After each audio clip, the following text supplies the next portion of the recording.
All right, what up, everybody? Welcome to episode, I think this is episode 10 of the Broadview podcast. We're going to be talking about Nas's new album, King's Disease, which just dropped yesterday on August 21st. Sometimes I gotta This is, oh shit, I don't know which album. I think this is his 10th or 11th, might be his 10th album. Now, if I really did the math in my head, I could I could figure it out. There was Illmatic, it was written, I Am Nostradamus, Stillmatic, God's Son, Street's Disciple.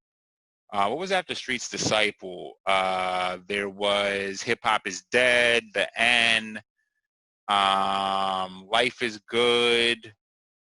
Yeah, so this might be his 11th album now.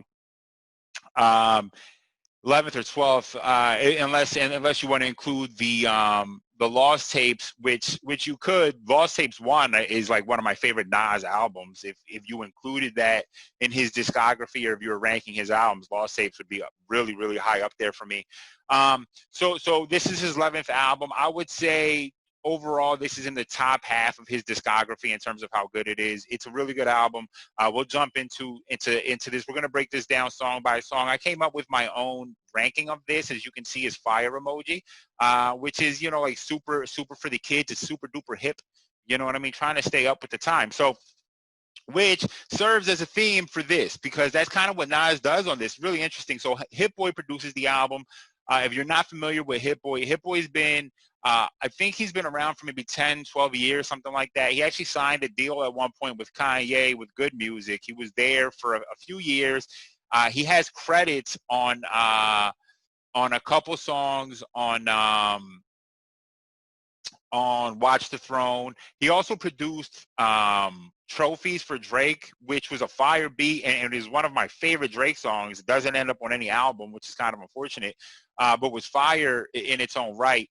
And so you know, he's been producing for a while now, and he really, I'm gonna be honest with you, it probably behind Illmatic, this might be Nas's best produced album.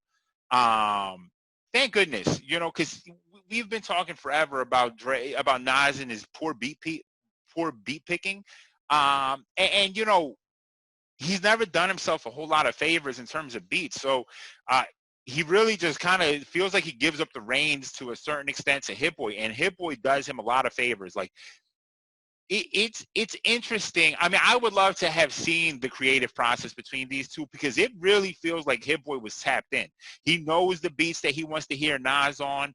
Some of these beats almost have callbacks that I'll point out that sound like some other Nas songs that I think we wish we could have heard more of and just didn't get enough of. So let's jump into it. He opens up the album with King's Disease. King's Disease, I gave the beat a 4, lyrics a 3, overall a 4. The lyrics on this album, I'll be honest with you, you're going to notice this as kind of a trend throughout. It's really hard to it, listen. 3 is not bad. This is all out of 5, so it's not like 3 is bad, right? It's that Nas has this, and this has always been a big critique for me for Nas, and I don't know how he writes music generally. I think a lot of rappers in Philly write music similar. So the way I write, for example, not that I'm Nas, please understand that, but the way I write is I write to a beat. So I play a beat and I write my music to that beat, and I like to have the lyrics be like very on point and very that flow naturally. And Philly rappers are known for that. That's like our thing. You know, you think Black Thought, you think Memphis. I'm not Memphis. Oh my God. You think Meek Mill. I'm sorry. Think Stay Prop. All these dudes, what they did specifically well was rap to a beat incredibly well. Nas, I think, writes aside from the beat. So he's gonna rap whatever he's gonna rap, and then he hears the beat and says, well, I'm going to put this shit to this beat. And sometimes what you have is a situation where it may not be as tight, and because Nas doesn't leave any filler, he's always putting complex concepts in all his lyrics. So when he's rapping them, if it doesn't flow, it's not like he can remove syllables to get it to fit, because that's what you're doing. You're chopping syllables to get lines to fit to a beat. Well, Nas doesn't really do that. Everything has a meaning and everything is super complex. And sometimes you run into situations where he's rushing through lines to fit it within a bar, within a structure, and things can get lost in that. So the lyrics in some cases can be I rank them maybe a little bit harshly. And this is also Nas we're talking about. So for example, if I was doing if I was like you have to assign, you have to judge this based, I think, in the context of the rapper we're talking about. So if I'm doing a review on a Future album, I'm going to rank the lyrics according to how I believe Future's can max out his own lyrics. This is not Nas's best lyrical work, in my opinion. It's good. It's still Nas, but it's not his best work. There are better lyrical albums, in my opinion. It's still good, though, and you'll see. But it's just you're going to see a lot of threes for lyrics. I just feel like he says a lot of dope shit in the album. Don't get me wrong, but there's not a whole lot of quotables, and that's where he kind of fails himself sometimes, because he ends up in a situation where, you know, Jay-Z talks about this, right? You know, dumb it down to double my dollars, right? So I'm going to give you something complex in one line that's going to make a lot of sense. It's going to be easy to understand. It's going to be quotable. I mean, Nas has quotables. If you the beginning of the message, fake thug, no love, you get the slug. Everybody knows those lyrics, and it flows well, and it's straight to the point, and it's I would say it's almost Shakespearean. You know what I mean? Those first few lines, which is a thing Nas does so well. Nas is able to make, and I talked about this when we did It Was Written, where Nas can make the project seem like a castle in an Arthurian like legend. You know what I mean?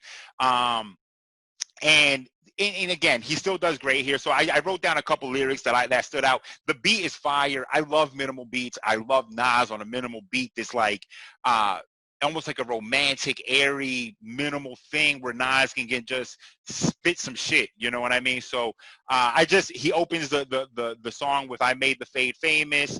He's doing some wordplay, amazing grace. I'm amazingly aging. The stupidest part of Africa produced algebra, just hard shit, hard concepts. He raps a lot about this throughout the album. King's Disease is a fire song. I'm a big fan. This is a great way to open an album. Comes with Blue Benz. Blue Benz is okay. Doesn't really move the needle for me. I wrote a note here that sounds like a cross between Locomotive and Accident Murderer. Those are two songs that were on Life is Good, which is an underrated album in my opinion. I think it was too long. And with Nas, because of the concepts he raps about, can be, I don't want to say heavy because it's not heavy as in sad, but it could just be a lot to listen to for like 19 songs. It's just too much. And I actually, but we'll get to that. But so this song, it's a good beat. It's solid. There is not a bad beat on this album. Understand that. There is not a beat on this album that I think is bad. And that doesn't, like, if I did a review of Street's Disciple, every beat I think is bad. Oh yeah, you know what? It's 12 albums, right? Because there was also the album Nasir, which was whatever. Anyway, that's not the point. I'm sorry, I've jumped off topic. So this beat is okay. It's solid. It's a hard beat. Again, if you've heard Locomotive or Accident Murder, it kind of has a lot of reviews. I mean, a lot of callbacks to that. And there's also pianos in it that sound like some earlier Nas songs I couldn't place. When I was listening to it, I know these pianos from somewhere else. I just couldn't place it. And then there's a reference to Belly. That they pull out one of the rosters from Belly. They pull one of his speeches and kind of throw it at the end of the song. There's really not a hook here per se. As you can see, I try to judge the hook in here as well. It's kind of hard. There's no hook on the first two songs really. So Car 85 we get to. Car 85 is definitely is a standout track here. One, we get a fantastic feature from Charlie Wilson, who absolutely kills it. Yeah, we get I'm sorry. Fantastic feature from Charlie. When I used to slide, call Car 85. Car 85 is kind of like a cab service in New York back in the day. I just wrote this is the most illegal car in history because if it was one car, for example, I mean, just mad criminal shit they're doing out of Car 85s. But it's fire. Again, this goes back to that Shakespearean way he can paint these pictures, and this song is kind of like that, like this romantic ass. The song is light. You would think it's like a chick song. You know what I mean? Like a cut about women in love. Charlie Wilson singing on the hook, and this is about the most illegal activities that are happening outside of a Car 85 back in the late 80s for Nas. Really takes us back to pre-Illmatic Nas and the things he was doing. This is a fire song. I gave it a 4. Fire beat. Again, not a whole lot of standout lyrics, not a lot of quotables. It's good. It's Nas rapping his rap, and it's good. There's nothing wrong with it. The hook is fucking fire. I love the hook. So overall, I gave this song a 4. Ultra Black to me is might be the best song on the album, probably. I mean, at least as I have it rated here. I think this might be the highest rated song to have a 5 on beat, 4 on lyrics, 5 on hook, 5 overall. African Black, Silk Caress the Flesh. That is like, I wrote that because that really, again, this goes back to that to what I've been talking about already, right? The romanticism and the way Nas writes things that seem so basic. Just talking about wearing an African black silk shirt, right? And the way he raps, they'll caress the flesh. I mean, it just sounds like it's the most romantic way anyone's ever worn a shirt in the history of mankind. No one wears shirts that way. I'm not romantically wearing this green shirt. This green shirt is not caressing my flesh. You know what I mean? In fact, it's hiding a flesh that I do not want the world to see. And in this, but the way Nas paints it, it's the way that, you know, just finds way that clothes accentuate his figure in a way almost, which is a way that he raps. You know what I mean? I wish I knew how to explain it better. There's got to be a word for this. Just the way that he's able to explain these very basic things in the most romantic and fire way. He's cool like Jay-Z's cool, but in a different way. Where Jay says mad cool shit all the time. Nas says cool shit in a way that, again, it's Shakespearean. You know what I mean? There is no writer like Nas ever. There are guys who have imitated and tried to be that way. There is no rap writer like Nas, which is, again, to my point about the way I'm judging these lyrics. You know what I mean? It's got to be in context of who we're talking about here. Unapologetically Black, the opposite of Doja Cat. If you don't know, and Doja Cat she fucked this up too, because she said that she's going to release a song called Nas. And that song is an acronym for something, and somebody suggested what that acronym might stand for, and is very disappointing. If you know, there's been a lot of Doja Cat shit. It's not good. I don't want to even talk about Doja Cat here. I think I might have talked about her in a previous video, but there's some racist shit that she's done. Is not a good look. And the reason why this line, unapologetically Black, is because Doja Cat was ashamed of her roots for a long time, apparently. You just look it up. I'm not going to get into it. And then he shits on Hall & Oates, and that makes me sad a little because I love Hall & Oates. I get it. You know, he's talking about pretty much repping Motown, fuck Hall & Oates. But I like Hall & Oates. Everyone likes Hall & Oates. Who doesn't like Hall & Oates? But, you know, whatever. I get it, Nas. I get it. Ultra Black. This song this was the single, I think, the first single that got released last week when we first found out this album was dropping. And it's fire. This song is fucking fire. It really represents Nas's career. A lot of the things he's talked about throughout his career. The beat is incredible. The hook is fucking incredible. Just a fire song. 27 Summers, another fire beat here. Okay lyrics. The hook is solid. It's incomplete. I think it's only one verse. A lot of these songs are kind of like that on this album, which I do like, mind you. I do like when rappers do this. I don't like when rappers do everything too formulaic. You know what I mean? 3 verses, 3 hooks, 3 bridges, right? Every song is that, or 2 hooks, 2 bridges, whatever. I like when rappers start getting cute. You know, one of the early, I remember thinking about this with Pun used to do things where everyone, to be on beat, right, you rap a hook 4 times usually, depending on the length of the hook, right? Maybe 2 times or 4 times you're going to rap the hook. But Pun on a couple songs will do the hook 3 times. And it just seems like it's coming off beat, and it's different shit like that. Or the Woo never just said fuck hooks generally. I love when rappers do that, especially a solo rapper who's just saying fuck it, I'm going to just do whatever I feel like doing. So 27 Summers does have a hook, and I really, really like the hook. 27 Summers representing his 27 years of essentially in hip-hop since 93. Again, fire beat. Lyrics are good lyrics. It's just nothing stands out per se.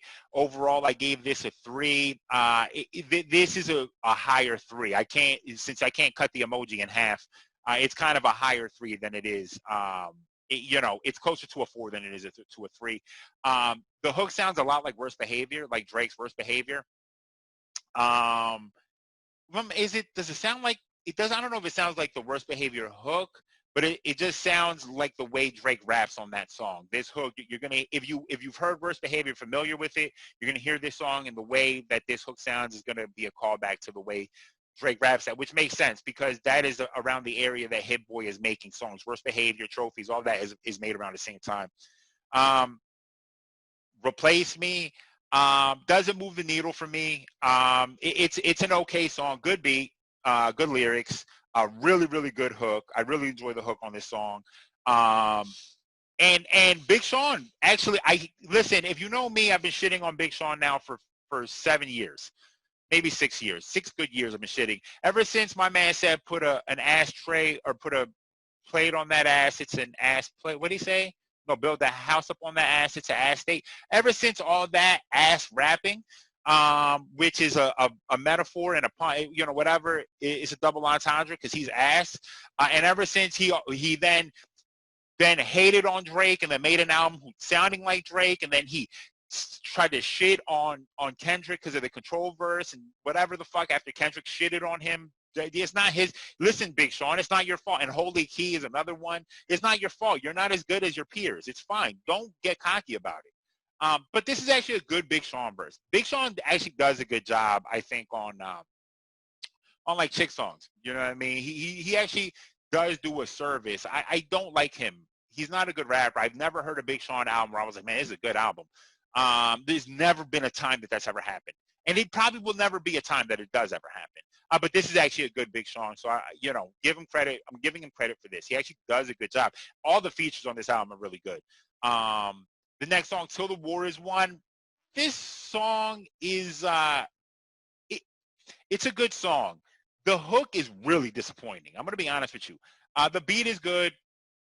The lyrics are really good. And one of the reasons the lyrics are good, yeah, that's right. The lyrics are good. So one thing that I wanted to highlight here, and I don't want to spend a whole lot of time getting into Nas's personal life, but he says coward men that were beating on you, and then he ad-libs never me, which is mad awkward.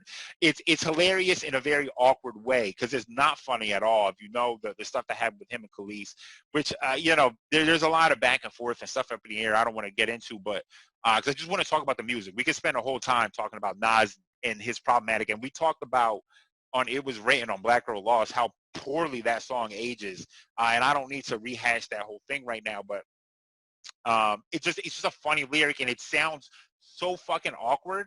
It sounds like a guilty person. You know what I mean? It really, that never me, it just comes out of nowhere. It does not feel good. But more hard Nas rapping, more imagery. We became numb, like pure cane on the tongue, talking about love. Which is not anything new, comparing love to drugs. I mean, Weeknd's whole career is based on this essentially, but I just really, the way it's rapped and the way it comes out, it sounds great. Lil Durk absolutely murders this song. Lil Durk is also on Drake's latest song, Cry Now. What is it? Sometimes we laugh, sometimes we cry, whatever. I forget what the fuck it's called right now for whatever reason. But Lil Durk is he's been around for a while. Lil Durk kills this song. I'm gonna be honest with you. He absolutely. That's why I have the lyrics at 4. You're gonna hear Lil Durk's lyrics and be like, well, how could he have? He's not as good of a rapper as Nas. Again, to my point, we're comparing these guys to what their ceilings are. Lil Durk is at his ceiling on this song. I think he absolutely kills this song. And actually, the biggest fuck up on this song to me is that Lil Durk is not on the hook more. And you'll notice at the end, if you listen to the song at the end of the song, Lil Durk kind of is shadowing Nas. Nas raps a line, Lil Durk sings a line, Nas raps a line. They're going almost like a back and forth. And you realize you wish you had more Lil Durk throughout the song. You know what I mean? Just adding harmony through the hook, because the hook is not bad. It's just boring. And Lil Durk would have really made that hook pop. It's kind of a failure almost. It's a failure there. You know what I mean? It's not a bad song, but you just realize at the end you kind of wanted more Lil Durk on this song. Again, the beat is fucking fire though. It's a good song. Please don't. It's just disappointing. You want more Lil Durk. I'm gonna be honest with you. You end up wanting more Lil Durk at the end. All Bad. I'm kind of tired of Nas rapping about women. He raps about women. It's not good. It's never good when he raps about women. I'll be honest with you. Especially when you've seen his history, it starts to feel less believable and also feels it feels preachy in the worst fucking way. You know what I mean? It feels preachy in the worst way. Like, are we still gonna go and tell women like, hey, you shouldn't? It just feels preachy. Anyway, so all bad. I just had to get that out because I've been holding. He raps about women a lot in this album. I mean, it's like Drake almost how much he raps about women. This girl had did this and she did this, this and that over there. There's a lot of Khalees references. This song might be talking about Nicki. It's kind of unclear. It's believable because in the first verse, the rap he raps is a very young person love thing. Leaving my text on red. Um, just shit like that. You know, all those Drake and A Boogie with the Hoodie, all of those hits. It sounds like that. You know what I mean? So a lot of people are kind of thinking maybe he's rapping about Nicki here. I don't know. You know, there was that time where they had their little thing going for a while, whatever. Anderson .Paak kills this hook though. Anderson .Paak, I'm a big fan of Anderson .Paak. If I don't know if you've ever listened to him, he has like really interesting voice. I first found him because of Mac Miller. Him and Mac Miller were good friends. Rest in peace to Mac Miller. And he kills this hook. Although the reason I gave a 3 to the lyrics here is because Anderson's second verse is like, it kind of comes out of nowhere. It doesn't fit well. It just doesn't, to me, doesn't fit well. I didn't like it. It doesn't break up the song in a way that I enjoyed. You know, if I'm being honest, I would have almost rather had like a Nas rap 4 bars, Anderson sing 4 bars, Nas rap 4 bars to break up some of that because Anderson has a very particular voice. So when you jump from the hook into his verse into a hook, it doesn't break up the song in a good way, in my opinion. Not that I'm a big fan of Anderson .Paak. I just don't like his effort here on this verse, but his effort on the hook is wildly. That's why the hook has a 5. You know, and it's, you know, to do a callback to Till the War Is Won. This is the reason why I wanted Lil Durk on the hook more. When you hear Anderson .Paak, you're like, man, you're right. I wish I had more singing on that last hook. Anderson kills this hook.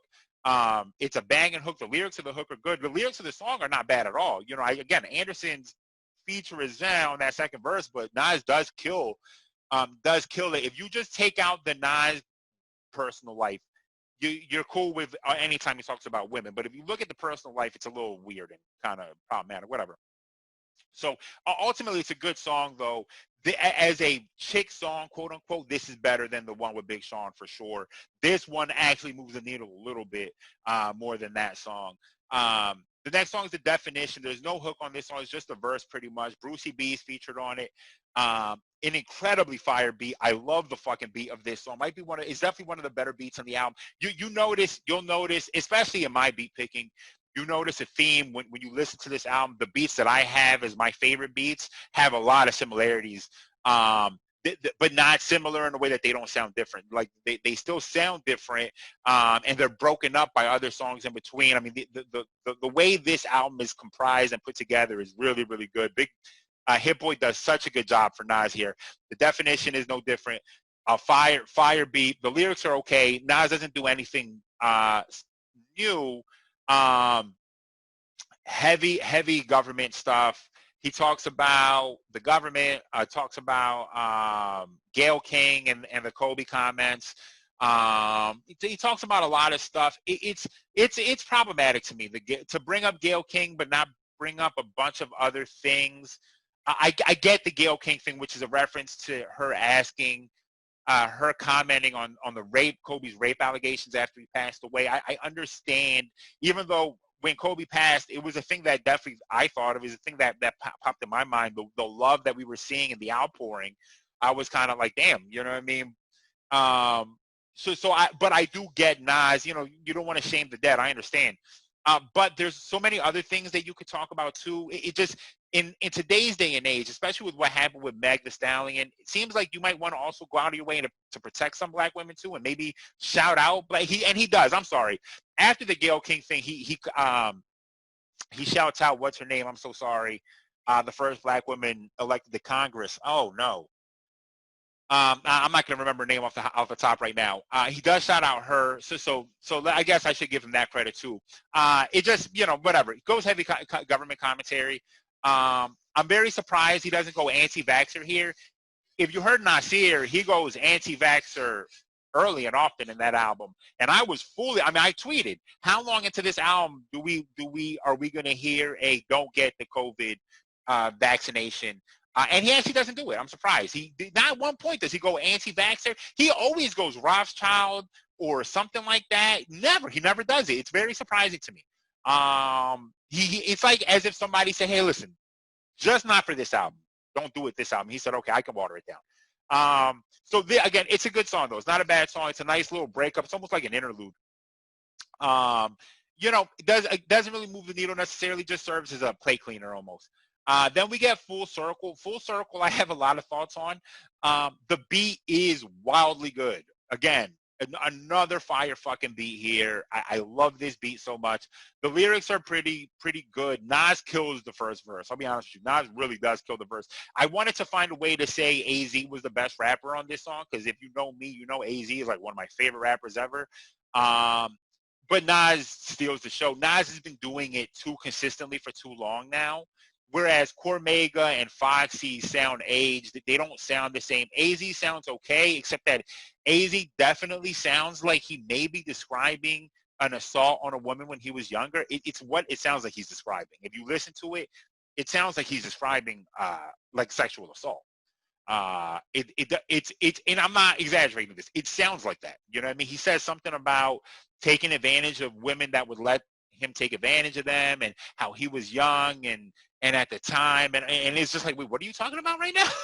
What are you saying exactly right now, AZ? It's also mad.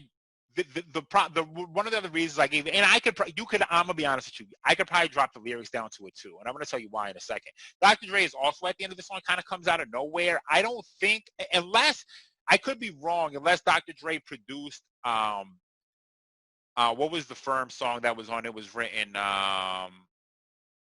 Oh my goodness! It has my favorite. It's my favorite AZ verse. When we did the It Was Written a review, AZ had the best verse to me on the album almost. React Like Rottweiler. Damn, what is that song called right now? It's just killing me. Anyway, that's what Full Circle really is supposed to represent. I think it's supposed to represent that song and this song. Coming full circle. And I don't know if Dr. Dre maybe produced that song. That's why Dr. Dre pops up on here. So he has a feature at the end. Really just, it's almost more like a flex by Nas, where it's like, I'm going to do this old record. I'm going to bring all these dudes, these Queensbridge and Brooklyn, bring Foxy back. And then I'm also going to put one of the biggest stars to come out. You don't hear Dr. Dre on anything. And he's going to come out for me because I'm Nas, right? So there's that. It's the lyrics and the content of this song are confusing as shit, because Nas, AZ, Cormega essentially spent three verses being preachy to black women, well, to women in general, I guess. It's weird. And then Foxy comes and is just talking shit. I don't know what she's rapping. And then you have Dr. Dre, who's like doesn't have a great history with women. It's very confusing. It's like very confusing. And again, it's hard to judge sometimes these songs when you know all the history of a lot of these guys, you know all of the background shit. If you walk into this song and just no background of any of these people, you would still be confused, because you have three dudes that are being mad preachy, and then Foxy comes and is talking about nothing that really relates to anything these three people are talking about. I don't know what. Yeah, it's confusing. And then when you know their history, it's even more confusing. So yeah, it's still though nostalgia on 10. Really gets the nostalgia out of you, because you're just like happy to hear these people are still alive, especially if you grew up a Nas fan, grew up like, on that side. This is the equivalent of Jay-Z dropping an album and he brings out Beans and Freeway and all these, and here's Sauce Money too. Yeah, it wouldn't really be Freeway, it'd be more like Sauce Money, Jazzo, maybe Beans too you could include. And made a song like that. If you were really in tune to them, you would know who all those people are. Track 11, 10 points. Okay, so nothing special here. The beat is okay. One of the less exciting beats of the album, I would say. It's okay. The lyrics are good. It's kind of confusing because the hook, I only gave it 3 because the hook is longer than the verses almost. And the hook is good. It's not that it's a bad hook. It's just really, really long. And it's almost confusing, because you almost get the feel that the lyrics are bracketing the hook as opposed to the hooks bracketing the lyrics. but there are some standout things. The one lyric that I wrote here that really is fire as shit to me: is it love for Queens dudes and Supreme shoes, or did the street code expire with these dudes? Which to me is probably a double entendre, I would think, talking about Kenneth Supreme McGriff, who is from, I don't know if he's from Queens, but all these dudes live in this, you know, much like I've talked about LA, the late 80s, early 90s New York is its own set. It's its own movie set where Kenneth Supreme McGriff, if you know him, was like a pretty major drug dealer. He's locked up right now. He is the person that 50 Cent supposedly snitched on back in the day. And Supreme is also the person who supposedly funded Murder Inc. So he was cool with Chris Gotti and Irv Gotti. So there's this whole beef. Well, all these dudes knew who Supreme was. So Queens dudes in Supreme shoes. You know, is it love for Queens dudes in Supreme shoes, or did the street code expire with these dudes? Where Supreme stayed solid, went to jail, and then you have guys like Tekashi, for example, who go to jail, and it's like, so is the street code still a thing? Just as like a double entendre here that I think is fire. It's just a standout moment here. The hook he's talking about, the hook he's talking about, like people like LeBron giving back and MJ giving back, even though you may not know it, and stuff like that. So it's good. Also, people have been going crazy because when this song first dropped, LeBron only scored 10 points. That was game 1, I think, of the playoffs. Man, whatever. So people are like, you know, well, what a crazy coincidence. So anyway, it's a good song. The beat is okay. It's a good song. It's not bad. Is it a song I'm going to listen to a lot after this? Probably not. No, it's a good song though. The Cure. This is the outro essentially of the song. And then there's a bonus track. I'm sorry. The Cure is fucking fire. This might be my favorite song on the album. The outro. Nas absolutely kills it. The beat switches up. It has almost like a Tuscan Leather feel. If you remember Drake when he came up with Tuscan Leather, where it was 3 separate beats in this one track, and each one of these beats have notes that tie into each other, even though they're 3 distinctly different beats. Well, that happens here on The Cure. There's no hook. It's just Nas rapping his ass off. These are my favorite Nas lyrics. Nas absolutely murders this song.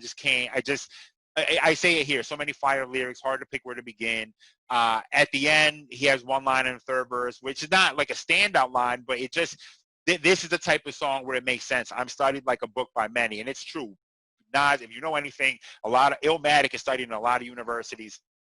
You're talking about one of the greatest rappers of our generation, and if you just said pure lyrics, he probably is the greatest. Jay is the greatest to me. Just when you take every single aspect of rap and list it, Jay is around the top in all of them.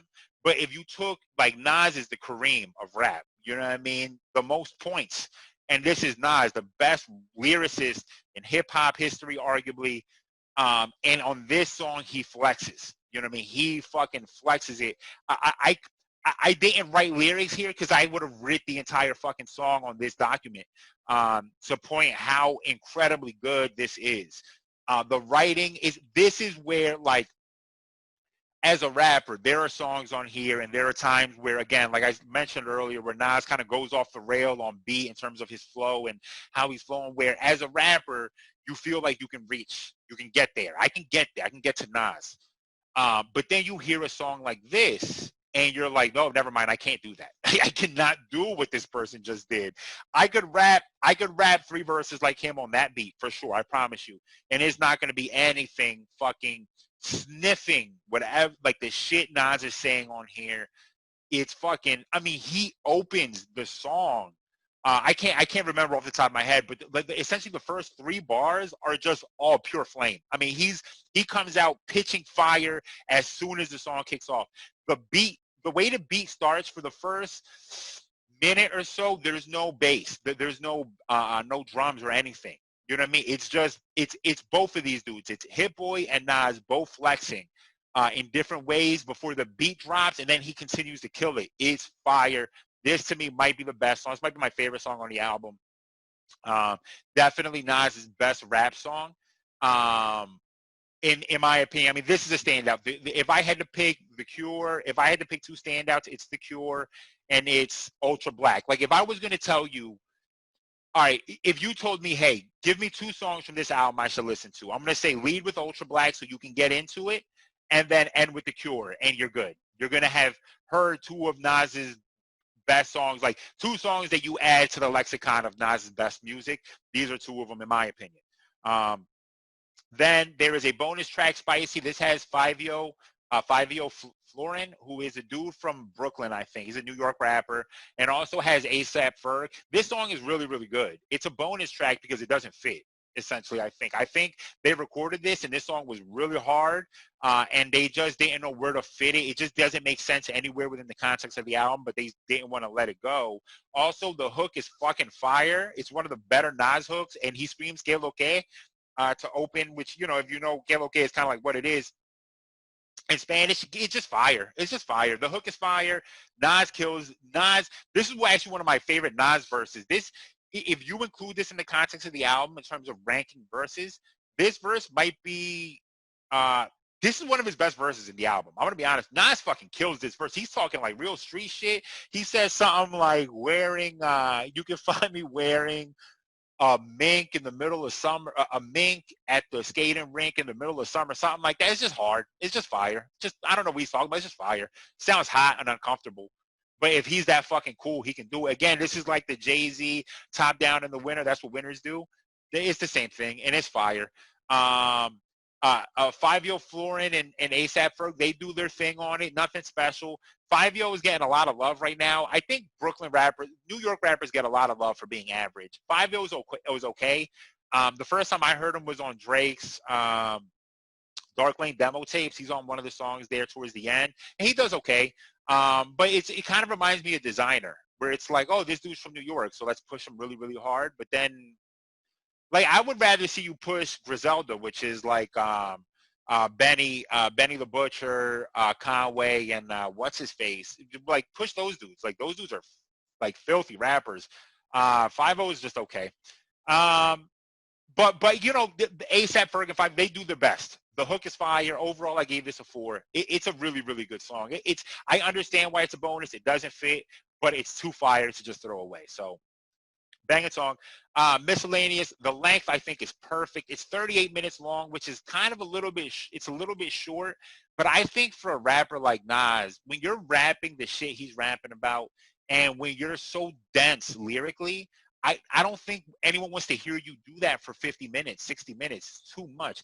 You'll hear Drake do a 60-minute album because it doesn't mean anything. You know what I mean? He's going to have 5 rap songs, 5 dance songs, 5 R&B songs, 5 whatever the fuck songs with a weird accent. And it's not going to feel like, it feels like a playlist. Every Drake song feels like a playlist. It doesn't feel like an album. If you're going to hear an album, a true artistic album, and you're going to hear it from Nas, this is where guys like, to me, Lupe fail. You can't make, and I don't even want to talk about Lupe and his last project he raps a song about dinosaurs. I don't know what the fuck he's thinking, but you just don't want to hear that. It can get too hard to listen for 50 minutes. That's why Street's Disciple never stood a chance. Other than it being trash, it just never stood a chance. So it being 38 minutes, 13 songs, if you include the bonus, I think is the perfect length for this album. For a Nas album generally, maybe you can go up to 45 minutes, you know, if you want to.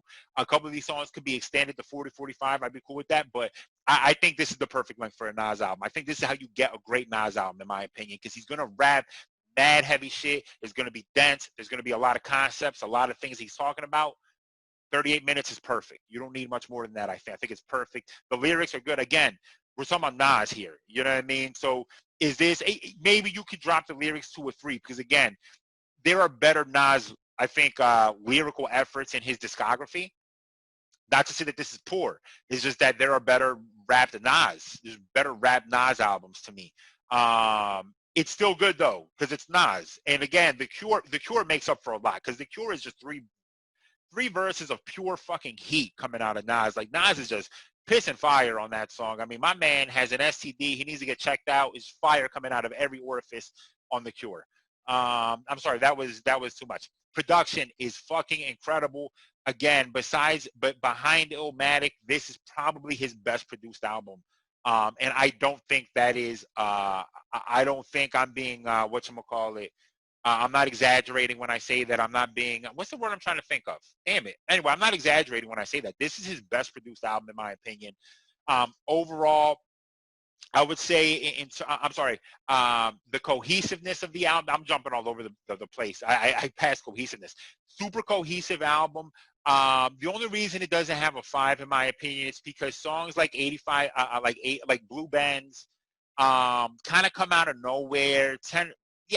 Blue Bands is probably my biggest and on it. Till the Warriors won, miss again, like I talked about, misses an opportunity to get Dirk to do more on the hook that would have really tied into kind of the sound and the airiness of some of the other songs. Yeah, it's good. Again, it's a very cohesive album.